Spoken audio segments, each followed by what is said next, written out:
começando mais um programa Trocando Ideias, contando aí sempre com a sua companhia. É sempre com muita alegria que nós chegamos aqui, né, direto de Cachoeira Paulista até você, para viver esse programa aqui. Além de tirar as dúvidas, a gente vai se aprimorando da nossa fé e cada uma das pessoas que vão passando aqui, dos nossos convidados especiais. Hoje é o dia dele, né? Hoje é o dia especial, nós temos aqui o professor Felipe Aquino, que uma vez por mês está aqui conosco. Bem-vindo, professor. Boa noite, Carla. Boa noite, Ivana. Boa noite, que professor. nos acompanha. Uma alegria, mais uma vez, estar aqui trocando ideias. Sempre é uma... Sempre, né? E a Ivana, mas também aqui, minha companheira de serviço, todas as quartas-feiras. Boa noite, Ivana. Boa noite, você que acompanha a TV Canção Nova. É uma alegria, é um prazer estarmos aqui e vamos responder as suas questões. Hoje nós vamos começar de uma maneira diferente, né? A gente vai falar um pouco neste programa sobre as aparições marianas, né? Porque para a gente dar uma variada, né? Porque olhando o professor Felipe, a gente sempre lembra de relacionamento, né? Relacionamento conjugal, os problemas em família. Nós vamos tocar nesses assuntos também, mas vamos dar hoje aqui uma cutucada nele, tentar tirar um pouco mais a respeito do dogma, dos dogmas de Nossa Senhora e também sobre as aparições marianas. Você quer participar conosco? Você tem dúvidas? Entre em contato conosco através do trocandoideias@cançãonova.com, tá? Tá aqui o e-mail, trocando.ideias@cançãonova.com. No Instagram, trocando.ideias, tá? @trocandoideiascn, @trocandoideiascn. Ou no meu Instagram, Carla Astucci, @Carla Astucci, ou no da Ivana, que é o @Ivana_Costa_CN. Você também pode mandar as suas perguntas por WhatsApp, sabia? O 12 31 86 também é o WhatsApp. Então você pode mandar, quero participar do programa ao vivo, e mande lá a sua pergunta, tá certo? Como sempre, a única coisa que não pode fazer nesse programa é deixar de perguntar, porque daí o programa não existe. Então, desde já, muito bem-vinda para a sua pergunta, né, por tudo aquilo que nós vamos viver neste programa. Professor, vamos lá, né? Vamos começar hoje falando de Nossa Senhora. Vou começar pelo começo, como dizendo, os dogmas. Quantos são os dogmas marianos hoje na igreja? Oficialmente, 4 dogmas. Eu digo oficialmente porque tem algumas coisas que o povo acha que é, mas não é definido 100% pela igreja.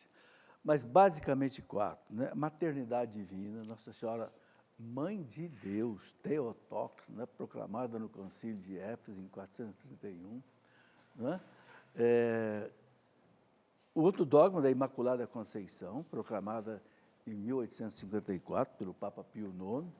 Depois o dogma da virgindade perpétua, que foi proclamado lá por volta do ano 300 e pouco, na cidade de Capua, na Itália, por um Papa.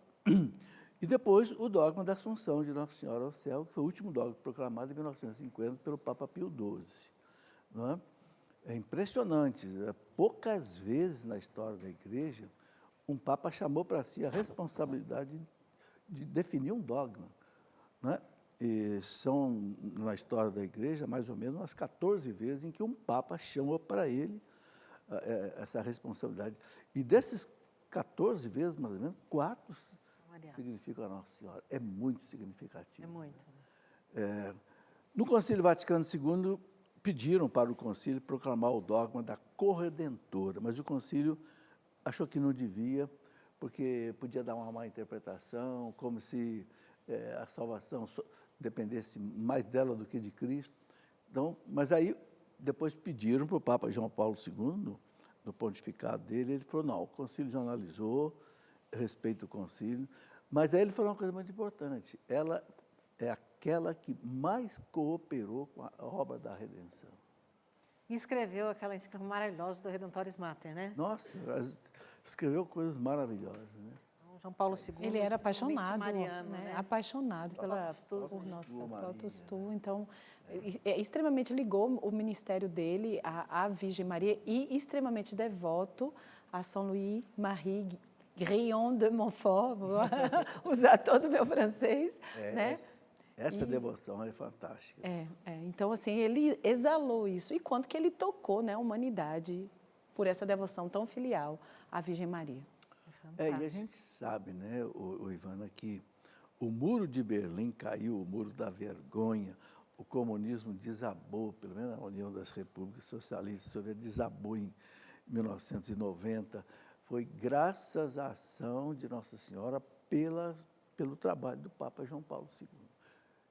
E não é à toa que quiseram matá-lo, né? Não é à toa que o comunismo, depois que terminou todo aquele inquérito do atentado contra ele em 1981, né?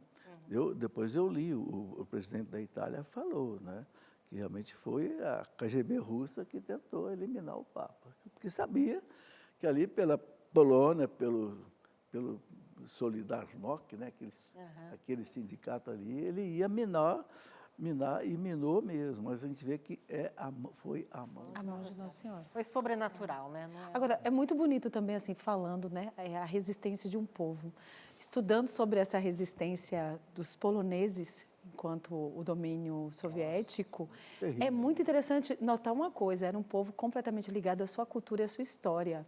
Então, quando o povo se enraiza naquilo que ele é, né, na sua herança católica mesmo, e na sua herança cultural, o povo polonês também resistiu, muito religioso. É uma tradição forte. Mas também extremamente ligado à sua cultura.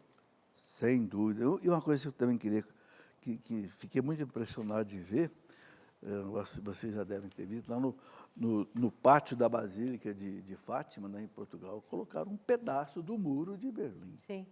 E não um pedaço pequeno, não. É um pedação.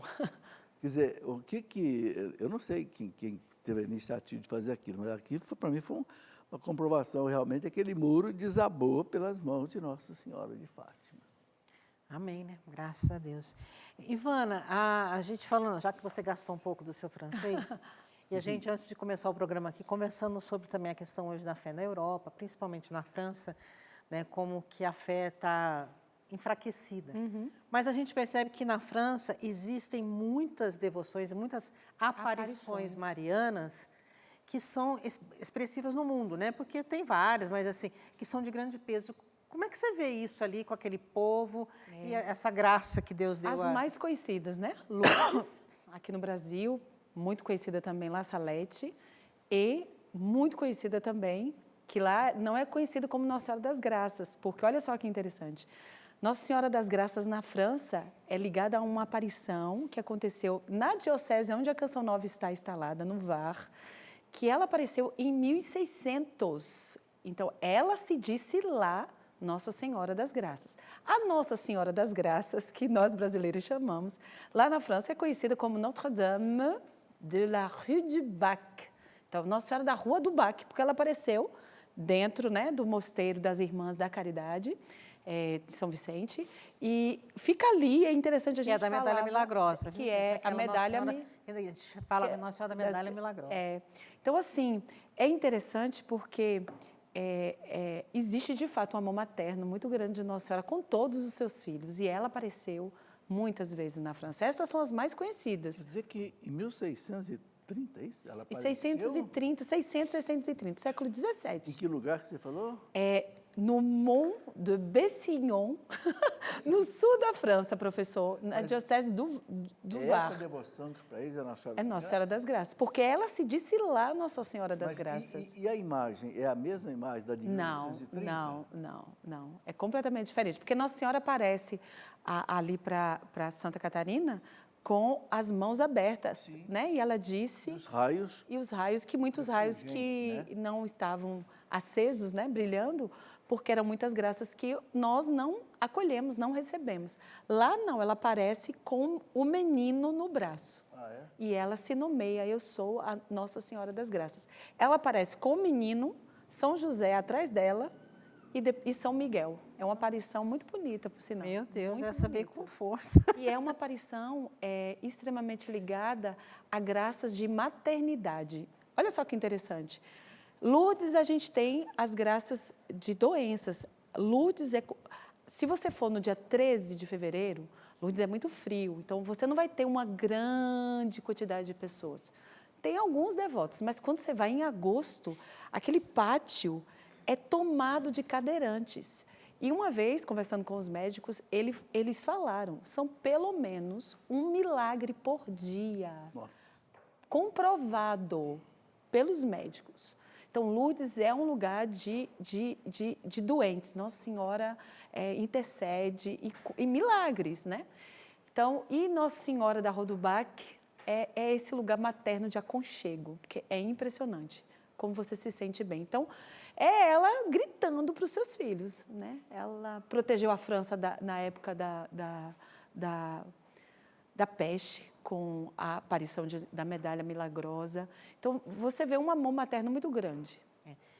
E assim, o que eu fico assim, sempre vendo as delicadezas de Nossa Senhora, né? Coisa de mãe mesmo, né? De mulher, mas de mãe. De mãe. Aquela coisa ali, ela com Bernadette, né? A preocupação dela com Bernadette também, né?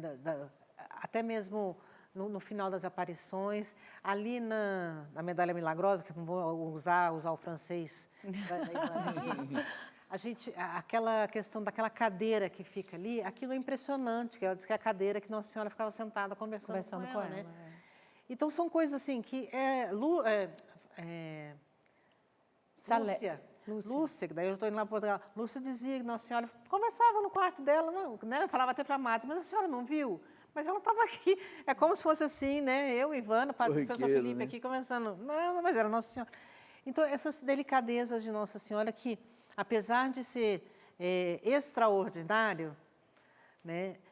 É no ordinário da vida que ela aparece a cada um desses. Sabe, né? Uma coisa que eu acho bonita, Carla? As aparições da Virgem no mundo inteiro, ela se coloca próxima. Então, a gente tem a aparição de Guadalupe, onde ela está como uma índia, né? Em Ruanda, ela é como o povo. Então, assim, é uma mãe próxima que fala da linguagem. Exemplo, para Bernadette, ela falou... Não era francês que ela falou. Era dialeto daquele lugar. Entendeu? O único momento que ela fala uma língua diferente com Bernadette é na hora que ela pergunta, o que eu vou falar? Qual é o nome da senhora? E aí ela fala em latim, Bernadette sai decorando, eu sou a Imaculada, né? Dentro do dogma que há pouco tempo tinha sido proclamado. Então, é uma proximidade, um amor, um carinho.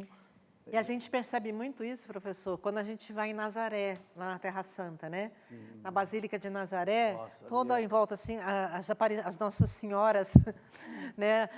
Todas as imagens, todo, assim, né? Cada uma linda, a japonesa, é isso que você está falando, né? A africana, a coreana, a filipina, né? E sempre no traje e nos traços também, né? Então, Nossa Senhora se faz um com cada um de nós. Isso é maravilhoso, né? Professor... Isso mostra uma coisa interessante, né? Que o corpo ressuscitado, ele não tem uma aparência só, né? A gente vê lá de Jesus caminhando com os 2 discípulos, discípulos. Próximos. Não reconheceram ele. Quer dizer, certamente ele mudou a aparência, né? E a gente vê Nossa Senhora mudando a aparência dela em Guadalupe é índia, no Japão é japonesa, na Europa é europeia, né? Isso é interessante. Quer dizer, o corpo ressuscitado realmente é algo que a gente não consegue imaginar como é que vai ser. Glorioso, mas diferente, né? Professor, e o que a gente pode atribuir, como é que o senhor vê essa questão das aparições de Nossa Senhora, que cada vez mais elas têm sido frequentes, muitas não são ainda reconhecidas oficialmente pela Igreja, né? Mas... é pela proximidade mesmo que a gente vê dos finais dos tempos, é pelo coração endurecido da humanidade? Por que será que Nossa Senhora hoje tem se manifestado tanto?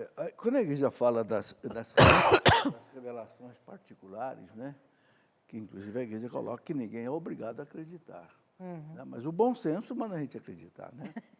É claro, com o devido discernimento, né, quando a igreja empenha a palavra dela, né, é diferente. Agora, o que a igreja ensina é que Nossa Senhora, ela não traz nada de novo, de doutrina, né, que não pode trazer, porque a revelação está encerrada com o Apocalipse, mas ela vem trazer exatamente um alento para viver a doutrina.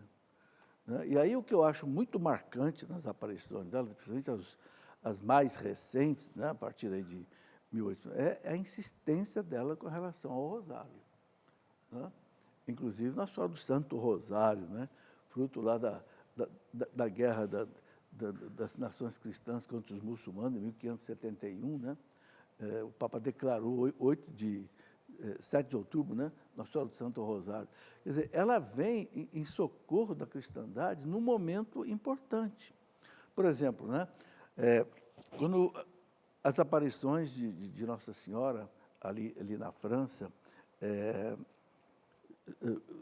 Santa Margarida Maria Lacroix do Coração de Jesus, né, por volta de 1600 e pouco. Existia na França, você sabe bem, uma heresia muito triste, que era o jansenismo. Né? Jansen, um bispo da cidade francesa, era Ypres, se não me engano, ele começou a divulgar um pouco de influência do protestantismo, uma religião, um catolicismo triste, né? Que meio que acreditava na predestinação para o inferno e proibia as pessoas de comungar com frequência. Ficou uma coisa triste. Depois a igreja condenou o jansenismo. Mas aí, interessante é isso, Jesus aparece mostrando o coração dele. Não, peraí, meu coração é um coração humano, não um coração de pedra, não. Então, é interessante, tanto as aparições de Jesus quanto de Nossa Senhora têm um objetivo, eu acho que para o momento. São próprias para o momento, né? Eu vejo, por exemplo, essa aparição, por exemplo, de Medjugorje, que não tem uma confirmação assim, oficial da igreja, mas também não tem uma condenação, porque a igreja autoriza as Papa Francisco autorizou a peregrinação. Autorizou e incentivou mesmo o Papa Francisco. Então, você vê, qual é a tônica lá, desde 1980 até hoje? É a rainha da paz. Porque o mundo está vivendo uma época terrível. E hoje, mais do que nunca, a gente vive. Rezando o rosário. E é impressionante, as pessoas que vão lá ficam impressionadas, é como se fosse um clima de penitência, de conversão enorme. Eu vou segurar Medjugorje aqui um pouquinho, que a gente vai falar um pouquinho mais sobre Medjugorje, porque é uma das mais recentes e que todo mundo fica nessa dúvida, né? É verdadeiro ou não é? Nós vamos para o intervalo e a gente volta falando um pouquinho mais sobre Medjugorje e mais aparições de Nossa Senhora. É rapidinho, a gente já volta. Nossa, eu tive a graça de estar lá 3. Estamos de volta aqui no Trocando Ideias. Hoje, de uma maneira especial, nós estamos falando sobre aparições de Nossa Senhora. Mas você pode mandar a sua pergunta também, que, dentro do possível, a gente vai responder. Eu fui para o intervalo, né, cortei aqui a Ivana e o professor Felipe falando de Medjugorje, né, porque Medjugorje ainda é uma aparição que algumas pessoas ainda ficam em dúvida. Então, nós vamos falar um pouquinho mais dela aqui, mas antes, já chegou uma pergunta que está ali, nós vamos ver ali, daí eu complemento a pergunta sobre Medjugorje. Nossa Senhora tem 16 aparições comprovadas pela Igreja. Com certeza, a Igreja estuda outras. Por que Medjugorje ainda não é aprovada, professor? Bom, uma das razões é que a Igreja ela espera as aparições se encerrarem para depois ela dar uma sentença. E ali não acabou ainda. Quer dizer, a aparição já tem mais de 40 anos. Né? É enorme, começou né? em 80, né? Já estamos aí com 45. E continuam. Então, esse é um dos motivos que o Papa Francisco nomeou uma comissão para estudar a questão. E essa comissão falou, é prudente esperar terminar as aparições. Agora, enquanto isso, a Igreja colocou uma coisa muito importante, ela não proíbe que as pessoas vão lá. Porque quando a Igreja tem dúvidas sérias, ela proíbe. Quer dizer, se ela não proibiu, né, e tem muitos cardeais que já foram lá, bispos que foram, milhares de padres. Olha, eu conheci um padre aqui em Belo Horizonte, italiano. Eu esqueci o nome dele agora. Uma vez esse padre me chamou, hoje ele tem um movimento fantástico em Belo Horizonte, reúne lá multidões, né, na pregação dele. E um dia ele me convidou para ir pregar lá para ele. E ele me contou o seguinte, que ele, como padre, ele nunca tinha rezado um terço na vida. Não acreditava no terço. Um dia ele foi a Medjugorje. Ele falou, professor, eu caí de 4. Nossa Senhora deu uma lição em mim que eu nunca pensei. Hoje é um homem tão fervoroso, Nossa Senhora, reza o rosário todo dia, italiano, fala com uma inflamação. Ele até mandou fazer a imagem de Nossa Senhora, da Rainha da Paz, e divulga no Brasil inteiro uma coisa, quer dizer, é pelo fruto que a gente vê a árvore, né? Eu não tenho nenhuma dúvida. Bom, eu estive 3 vezes em Medjugorje. Uma vez eu fui sozinho, em 1986, depois eu fui mais 2 vezes pela Canção Nova, nas peregrinações. E o que eu vi lá, eu só vi coisa favorável. Eu só vi gente confessando, gente se convertendo, inclusive muitos sinais de libertação do mal. Vi muitos sinais de libertação do mal. Gente rezando ali sem cessar. Quer dizer, não é possível que aquilo não seja de Deus. Eu estive lá uma vez também, muitos anos atrás. Eu fui lá em 97. Era muito simples ainda, mas como a Ivana falou, né, no primeiro bloco, Medjugorje tem uma atmosfera diferente. A gente sente um pouco disso em Fátima também, né? Mas Medjugorje tem, sabe, é uma atmosfera, eu percebi que existia diferença. E uma das coisas que me chamou muita atenção em Medjugorje foi o povo local. Sim. Né? Assim, 5 horas da tarde o comércio fecha na cidade, naquela época, né? Não sei se ainda é assim. O comércio fecha e todo mundo vai para a igreja, para a missa e para o terço, porque também era 5:50 o horário das aparições, né? As primeiras aparições. Hoje elas têm dias e horários diferentes assim, mas a aparição coletiva, né, era 5:50. E todo mundo, e a gente passava assim nessas barraquinhas que tem para vender, né, os artigos ali, os souvenirs e tudo, o povo tudo rezando o terço, o pessoal dali mesmo, né? Então aquilo me deixou assim impressionada de ver que como para mim também ali foi um fruto de ver que o povo da cidade se converteu e vivia ali também de uma maneira essa devoção, né, à Nossa Senhora. E daí a Nossa Senhora de Rainha da Paz, né, que é o Nossa Senhora de Medjugorje. Eu achei isso muito interessante. Mas é um lugar que vale a pena, né? É isso. Existem várias coisas. Acho que tem pergunta aqui. E uma coisa, Carla, interessante que aconteceu, as aparições começaram em 1980, logo eu já acompanhava desde 1980. E ela chegou falando muito de necessidade da paz, rezar o rosário pela paz, jejum, quarta e sexta-feira, né? E o que aconteceu logo em seguida? Era a antiga Iugoslávia. Houve um conflito tremendo de guerra ali, a Bósnia, a Herzegovina, não sei o quê. A região dela foi protegida dessa guerra. E houve coisas horríveis ali nessa guerra. Mas você percebe, aquilo que a gente já falou aqui, né? É uma intervenção que parece para um momento, né, que a igreja, pelo menos, precisa dali, né? É muito bonito. Tem outra pergunta ali no telão. Vamos lá. Por que Nossa Senhora não é uma pessoa qualquer na Igreja Católica? Por que ela não é uma pessoa qualquer? Porque ela... Às vezes o óbvio precisa ser dito. Precisa ser dito. Porque ela disse sim ao plano de Deus e ela gerou o Filho eterno do Pai. Então, Nossa Senhora, ela nunca vai ser como qualquer outra mulher, porque ela, participando do projeto divino, ela gera o Cristo para nós. Então, só por esse simples fato e porque ela gera o fruto bendito, ela precisa ser bendita, né? Então, assim, e o anjo disse isso para ela, né? Ave cheia de graça, né? Cheia de graça. Então, para gerar o Cristo, a igreja diz isso, ela também foi pensada e gerada santa, para que ela pudesse gerar o santo. Depois é ela, né? O professor falou aqui, esse dogma não foi promulgado, mas a gente entende que ela é colaboradora enormemente ao projeto Salvador do Senhor, né? Ela estava ali no primeiro milagre, esteve aos pés da cruz, ela esteve em Pentecostes, então foi a mãe ali ensinando aos discípulos do seu filho essa presença, né? E também, eu acho muito bonito, sabe, professor? Também tem um livro, um grande escritor, que é o Garrigou Lagrange, que ele também vai falar que ela foi educada na fé, ela também cresceu na fé. Ela disse o sim, mas ela estava pronta para aquele sim.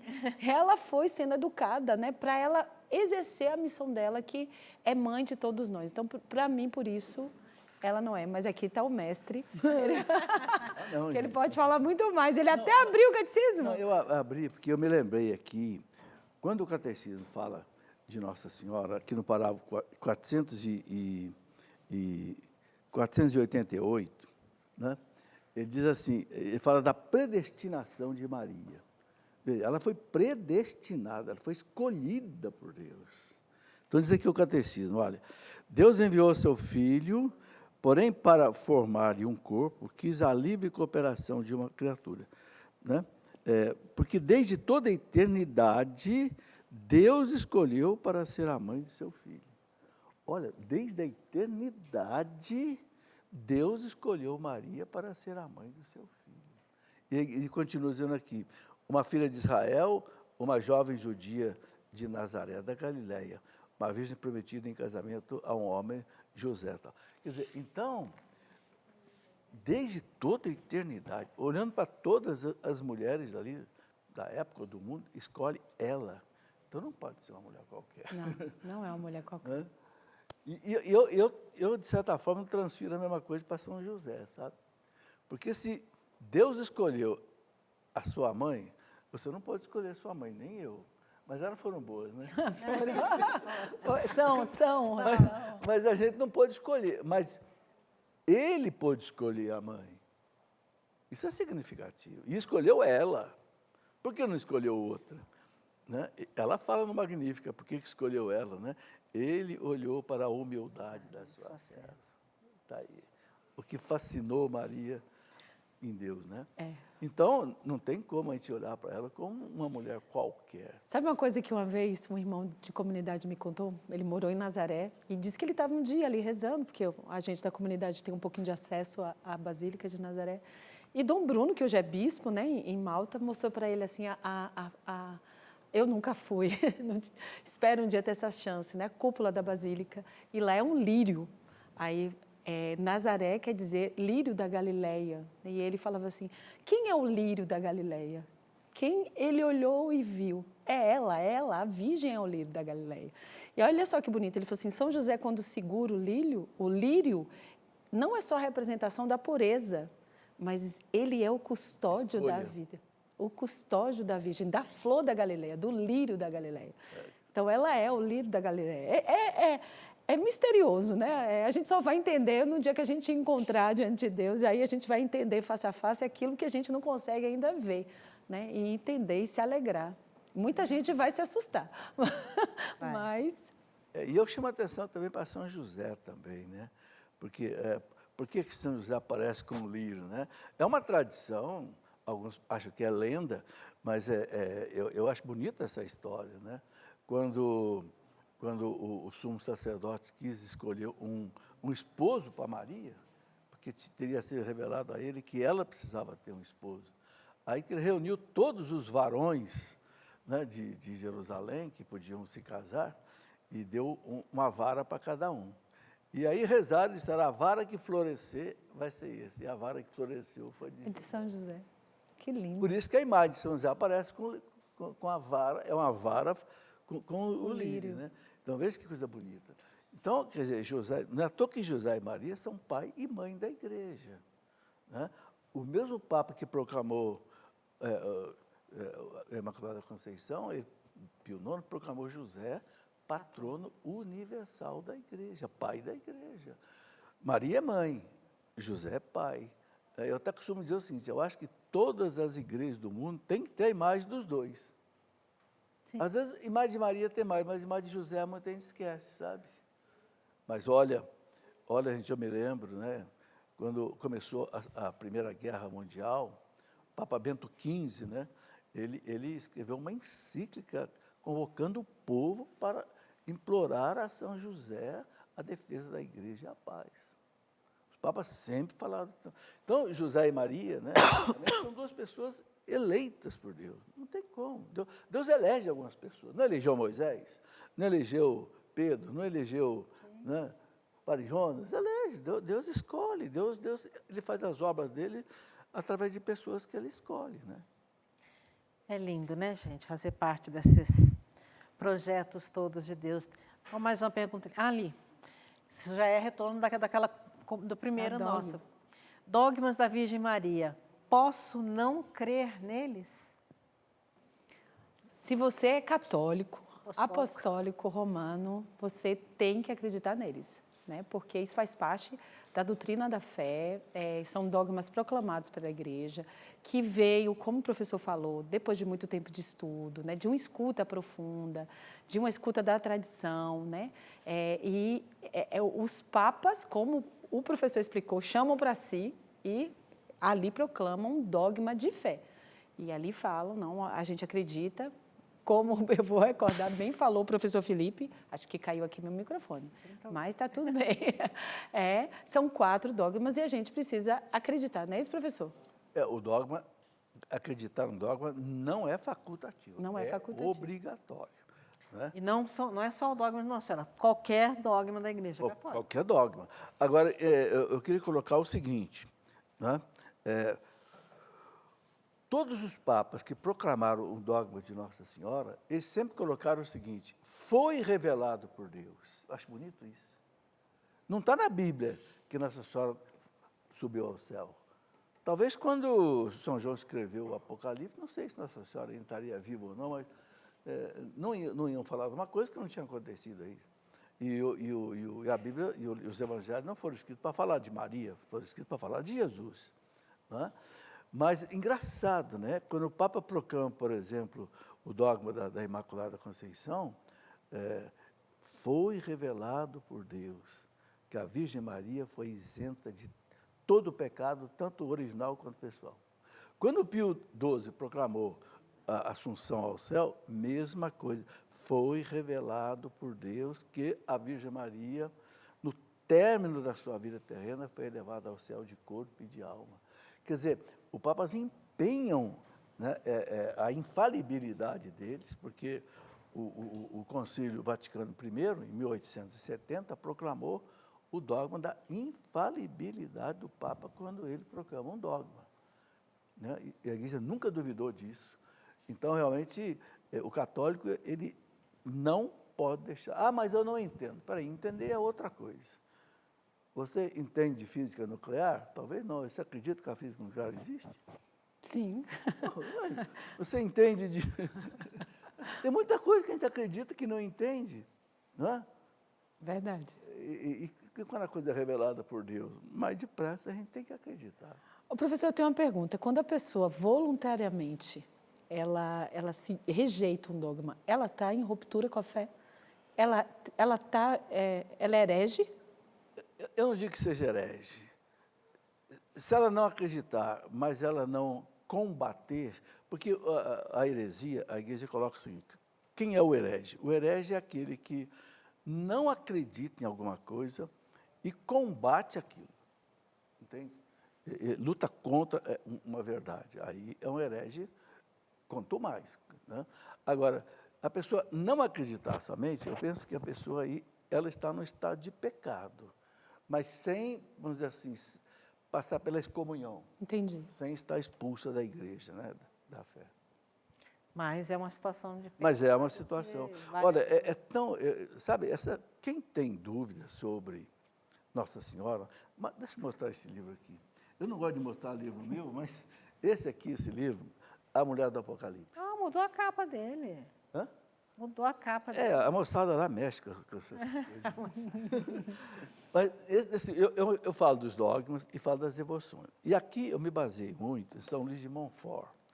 Uma coisa que São Luís de Montfort diz, eu acho impressionante, ele fala assim, quando o demônio consegue afastar alguém de Deus pelo pecado, a segunda coisa que ele tenta é afastar de Maria, porque senão Maria traz ele de volta para Deus.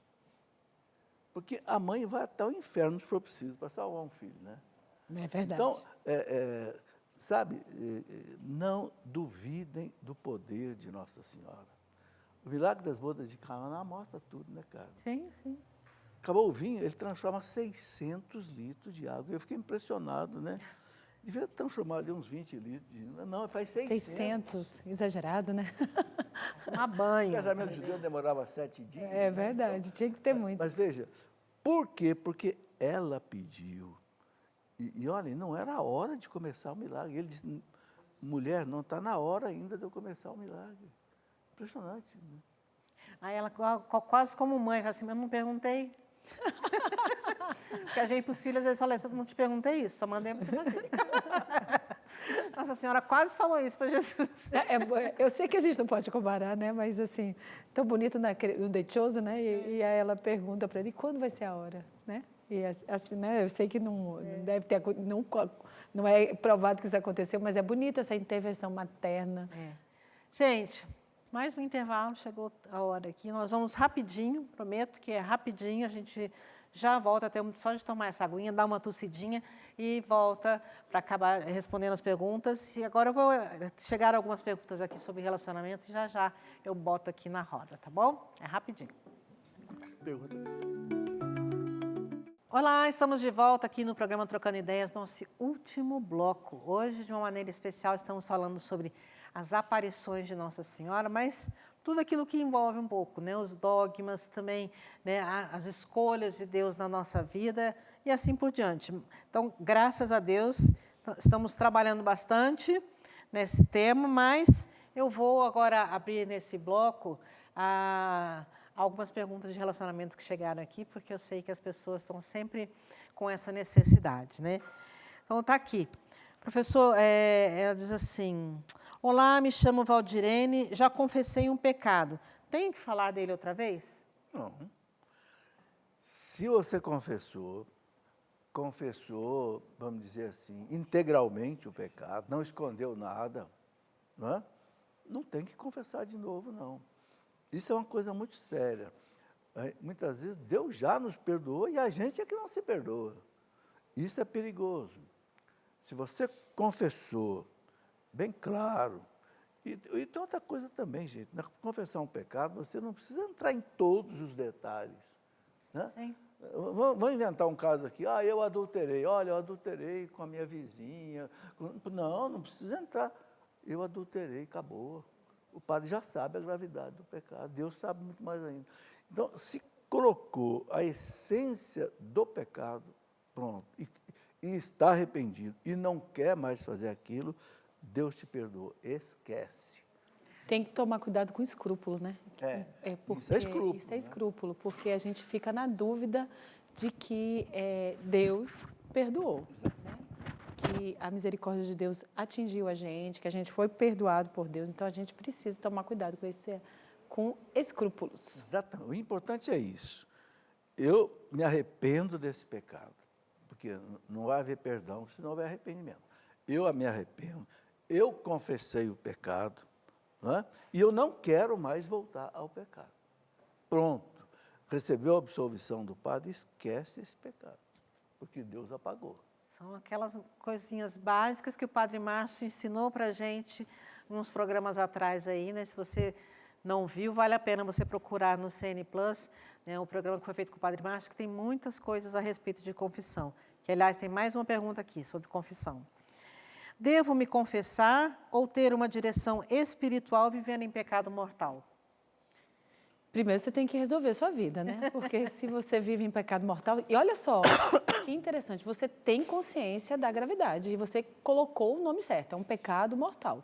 O pecado mortal te tira da graça, te tira de uma relação com Deus e aí o risquinho, né, é de passar a eternidade bem longe de Deus e aí é um risco. Então, você tem consciência.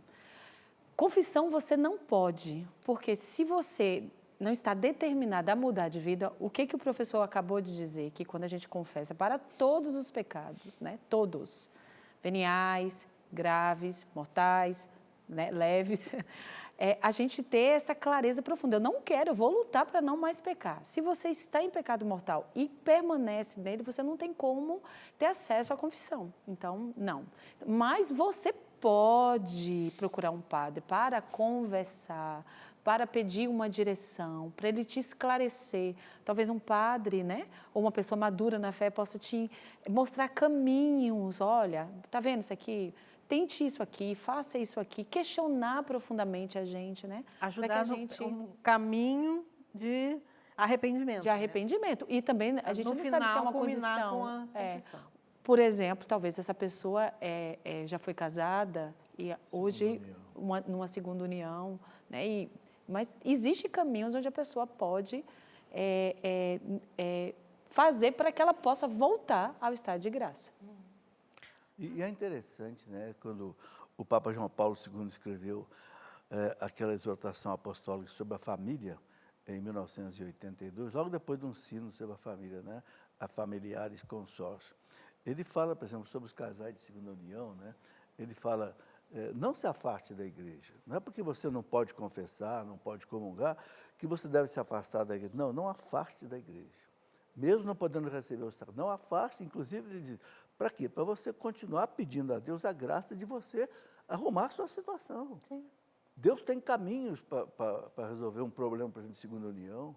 Tem caminhos. A misericórdia de Deus abre portas inesperadas. Então, não se afaste da igreja, não deixe de rezar. O Papa insiste muito nisso, né? Verdade, professor.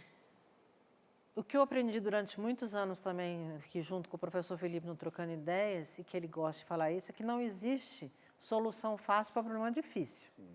Né? Mas existe. Então, a gente vai atrás. Às vezes dá trabalho, mas vale a pena. Para a gente viver na graça, vale a pena a gente procurar aí, né, uma solução para aquilo que parece impossível.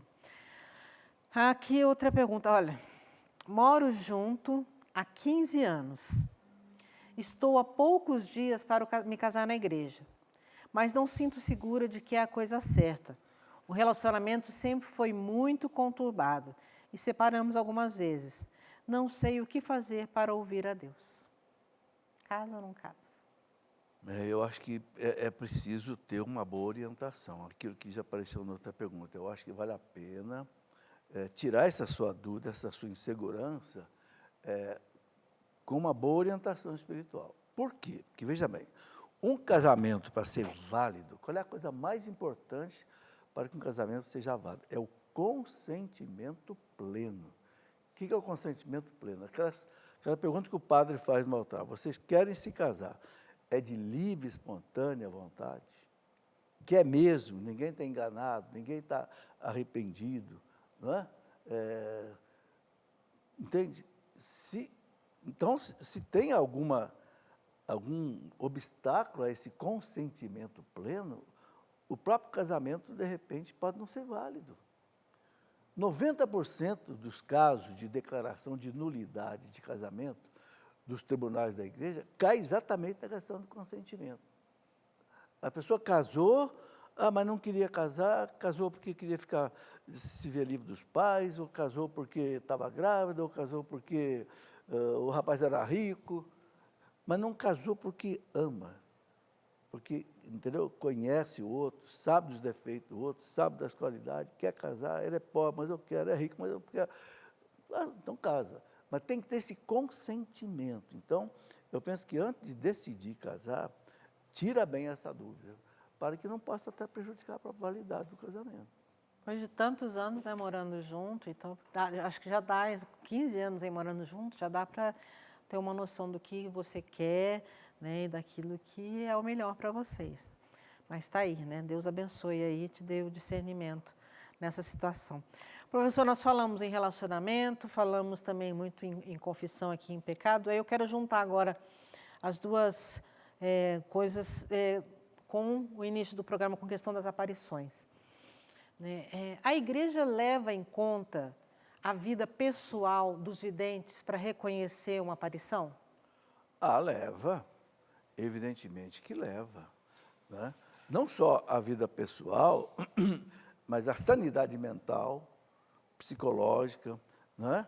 É claro, o equilíbrio. Né? A própria história de Joana d'Arc é interessantíssima. Né? Joana d'Arc foi massacrada numa falsa inquisição, né? Por um bispo realmente que não gostava dela, Pierre Cochon, é isso mesmo que fala. Mas olha, ela demonstrou uma integridade física, psicológica, afetiva impressionante, que depois fez com que a igreja reabilitasse, inclusive. Então, a identidade, olha assim, as videntes todas de Fátima, de Lourdes, especialmente aqui da França, sempre passaram por um crivo assim, de psicólogos e outras, e até de médicos. Né? Os pastorinhos também, Fátima, Sim. né? Meu Deus. Verdade. Bernadette Bernadette também. Bernadette Bernadette também. Sempre tem ali uma comissão, vamos dizer assim, né, de padres, de médicos, para, de fato, averiguar. Mas olha só que coisa interessante. Salete, Maximilian, e eu esqueci o nome da Melanie, eles foram, no primeiro momento, averiguados, ok, mas logo depois da aparição ser, né, aprovada, vamos dizer assim, não aprovada, mas a nível diocesano, eles mentiram. E a igreja separou eles do momento da aparição e do relato para o que eles viveram depois. É muito interessante também isso. Porque eles mentiram diante de alguma situação. Eu não lembro agora, mas teve esse fato. Mostra a humanidade também, como as coisas, o sobrenatural, ele é de Deus mesmo e não... E às vezes também são constrangimentos, né? Mas o caso deles foi bem esse, foi um constrangimento. Às vezes, o vidente, às vezes, muitos casos são crianças, né? A gente vê as crianças lá, de fato, chegaram a ser presas um dia para não ir na aparição lá, né?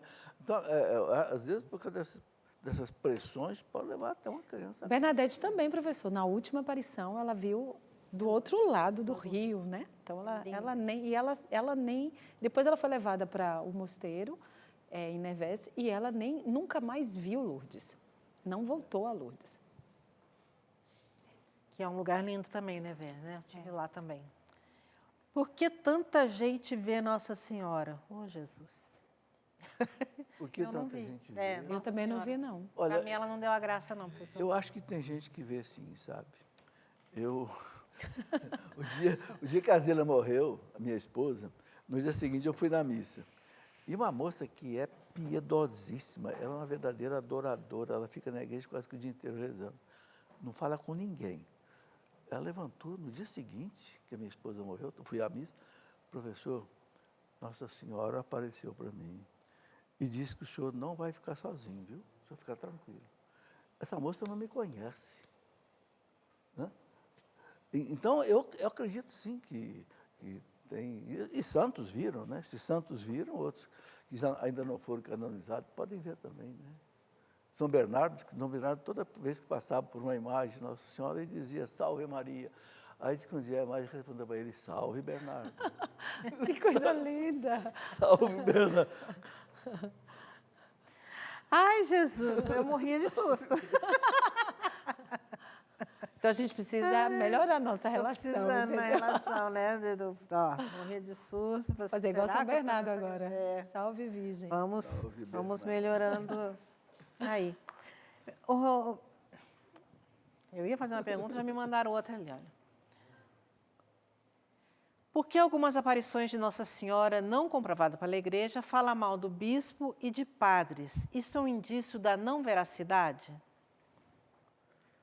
Olha, conhecendo muito bem Nossa Senhora, eu vai não falar acredito mal de que padre ela e vai de falar bispo, mal não. padre de bispo, não. Eu não acredito.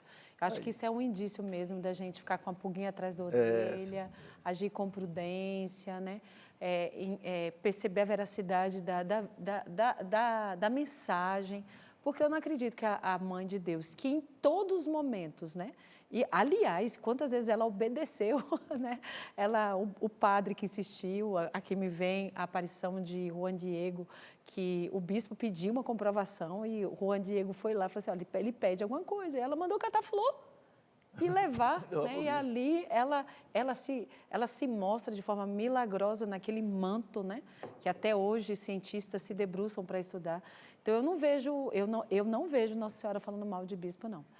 Olha, eu chego a ser mais abusada. Eu não consigo ver um católico de verdade falando mal de um bispo ou do Papa.